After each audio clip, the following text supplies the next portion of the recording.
बिस्मिल्लाहिर्रहमानिर्रहीम। अस्सलाम वालेकुम नाज़रीन, मैं हूं अमाद मजीद। आप देखें यूट्यूब चैनल वही हुआ जिसका डर था। बुरी खबर सामने आ गई। बुरी खबर किसके लिए सामने आई है?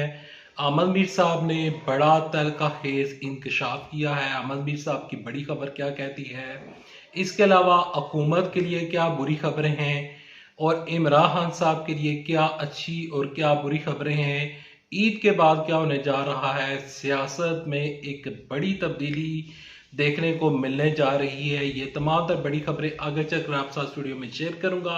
लेकिन खबरों की तरफ चलने से पहले, आगे बढ़ने से पहले रिक्वेस्ट करूंगा कि इस वीडियो को लाइक कीजिएगा, चैनल सब्सक्राइब कीजिएगा, साले नोटिफिकेशन बेल दबाइएगा ताकि जो आने वाली वीडियोस हैं आप उनको मिस ना कर सकें। सबसे पहले आपके साथ बड़ी खबर शेयर करता हूं कि ईद के बाद क्या होने जा रहा है। देखें, तहरीक इंसाफ ने एक वाज़ेह पैगाम दिया है। तहरीक इंसाफ के जो साबका स्पीकर, कौमी असम्बली के स्पीकर थे, असद कैसर साहब, असद कैसर साहब ने वाज़ेह पैगाम दिया है अली मीन गडापुर साहब को, और कहा है कि आप वफाक से जितने भी आपके तल्लक राब्ते हैं वो सारे मुनक़ता कर दिए जाएं, क्योंकि हम ईद के बाद एक एहतजाज करने जा रहे हैं और हमारा एक बड़ा अलायंस बन चुका है। बताया ये जा रहा है कि मौलाना फजलुर रहमान साहब, तहरीक इंसाफ और महमूद खान अचकज़ई और मुस्लिम लीग नून के कुछ नाराज जो उनके तर्जुमान थे साबका, तो वो मिलकर हुकूमत के खिलाफ एहतजाज करने जा रहे हैं। अब ये एहतजाज तो ईद के बाद बताया जा रहा है कि ये एहतजाज होगा और हुकूमत को टफ टाइम देने की कोशिश की जाएगी।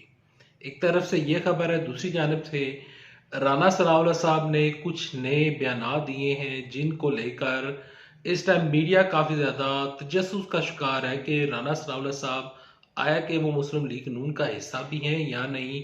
और इसके अलावा मियाँ जावेद लतीफ़ साहब के आज का जो बयान आ रहे हैं, राना सनाउल्लाह साहब ने कहा कि मोहसिन नकवी की मेहरबानी कि वो वज़ीर दाखिला बन गए, वो चाहते तो वो वज़ीर आज़म भी बन सकते।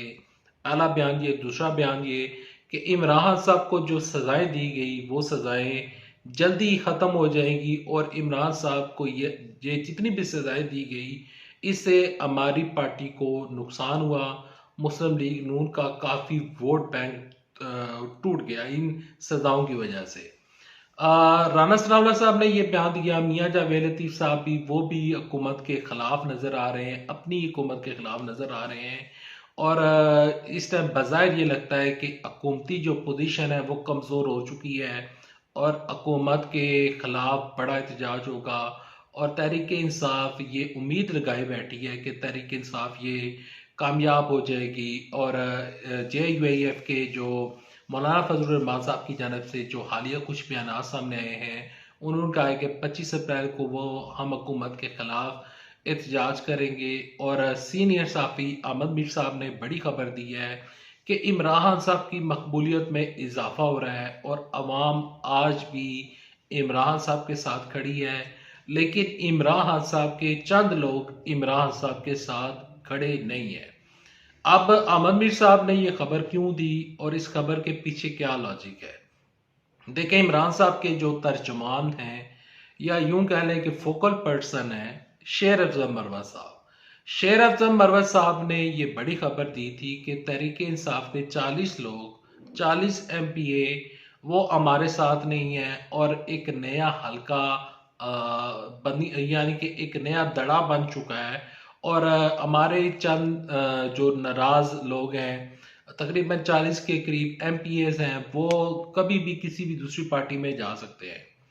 शेर अफजल मरवत साहब और बैरिस्टर गौहर अली खान साहब, उमर अयूब के दरमियान और रऊफ हसन के दरमियान एक नया तनाज़ा खड़ा हो चुका है।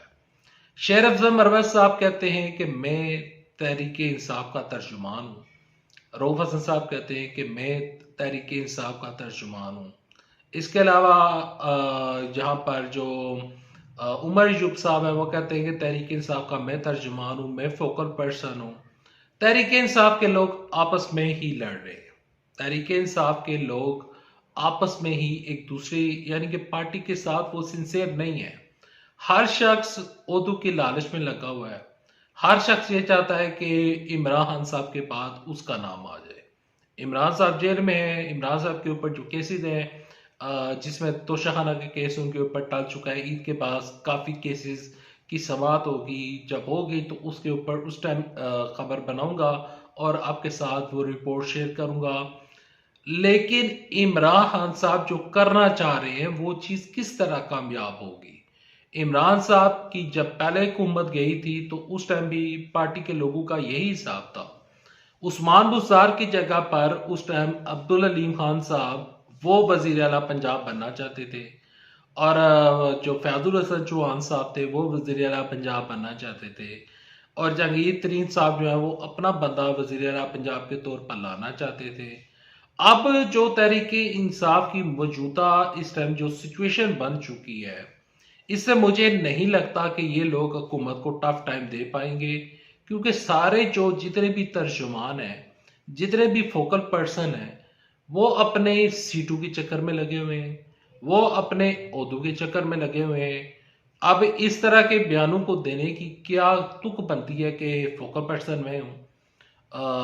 शेर अफजल मरवत साहब कहते हैं कि जिन्होंने साथ मेरा छोड़कर जाना है वो चले जाएं, मैं अपनी एक अलहदा सोशल मीडिया टीम बना दूंगा और मैं सोशल मीडिया टीम में जो भी शामिल होगा उसको 20-20 हज़ार फॉलोअर्स दूंगा।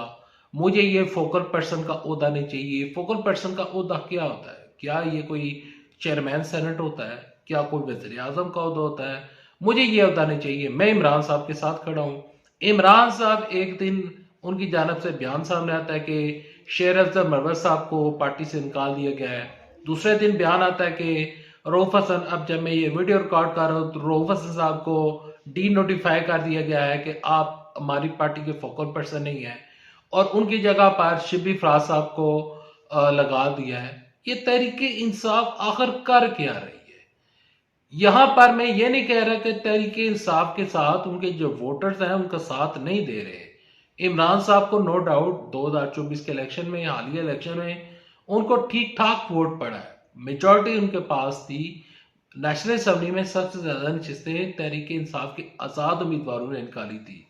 लेकिन अब ये किस तरह की पार्टी शुरू हो चुकी है और किस तरह की ये बयानिए शुरू हो चुके हैं कि मैं फोकल पर्सन बनूंगा, मैं इस ओहदे के ऊपर रहूंगा, ये ओहदा मेरा है, ये चीज मेरी है। इमरान खान साहब का बयानिया किधर गया है? ये लोग उठते हैं और उठकर ये बताते हैं कि इमरान साहब ने आज देसी कुकड़ खाया था, आज इमरान साहब ने इतने देर वर्जिश की थी। ये नहीं बताते कि इमरान साहब का अगला लाएमल क्या है। इमरान खान साहब की पार्टी को मजीद ये लोग कमजोर कर रहे हैं, और वही चीज हो रही है जिसका हमें डर था। देखें, इस टाइम तहरीके इंसाफ को हुकूमत से कोई खतरा नहीं है।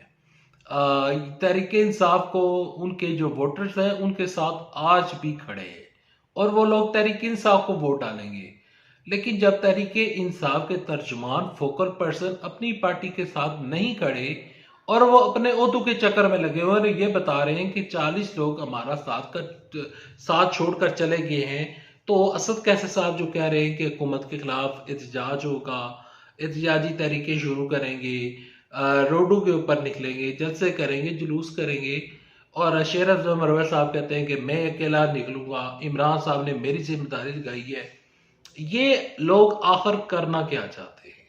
एक दिन उठकर एक नई कहानी बना देते हैं, दूसरे दिन उठकर एक नया नोटिफिकेशन जारी हो जाता है। इन लोगों ने ना सिर्फ अपनी पार्टी को कंफ्यूजन का शिकार कर दिया है, बल्कि जो हम मीडिया वाले हैं उनको भी कंफ्यूजन का शिकार कर दिया है।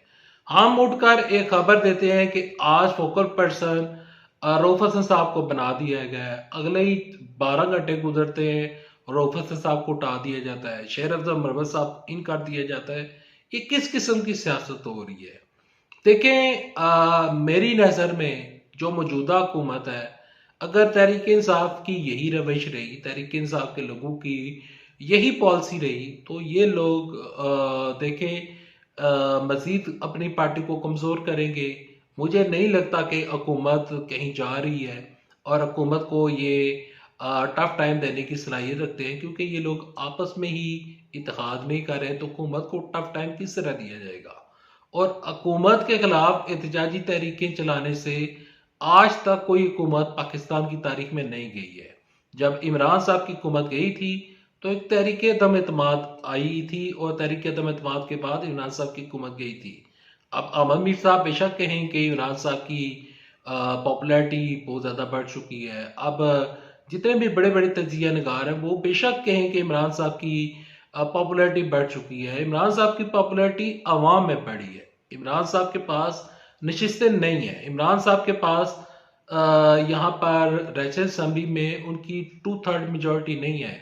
उनके साथ कोई बड़े नून लीग के धड़े उनके साथ शामिल नहीं है।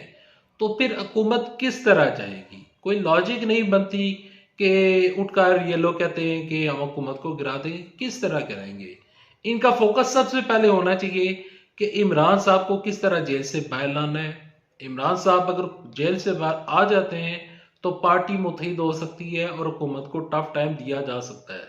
लेकिन वो कब आएंगे, किस तरह लाएंगे, ये लोग जब अपने उदू के चक्कर से नहीं निकल रहे और इमरान साहब के जिस दिन केस होते हैं, जिस दिन सुनवाई होती है और इन लोगों ने अदालतों में पेश होना होता है, ये लोग उठकर टिकटॉक के ऊपर वीडियोस बना रहे होते हैं और ये बता रहे होते हैं कि आज मैं फोकल पर्सन हूँ, कल दूसरा आएगा, तीसरा आएगा।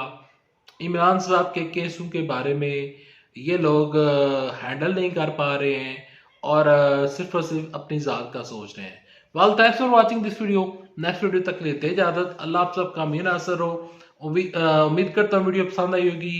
जो रियलिटी थी, जो फैक्ट एंड फिगर्स थे, वो मैंने आपके साथ शेयर किए। उम्मीद करता हूँ तमाम तर चीज़ें आपको क्लियर हो गई होगी कि क्या इस टाइम मसले मसाइल चल रहे हैं और पीटीआई को किस तरह ये लोग मजीद प्रॉब्लम्स का शिकार कर रहे हैं। अल्लाह हाफिज। पाकिस्तान जिंदाबाद। अफवाज पाकिस्तान जिंदाबाद। पाकिस्तान पाइंदा।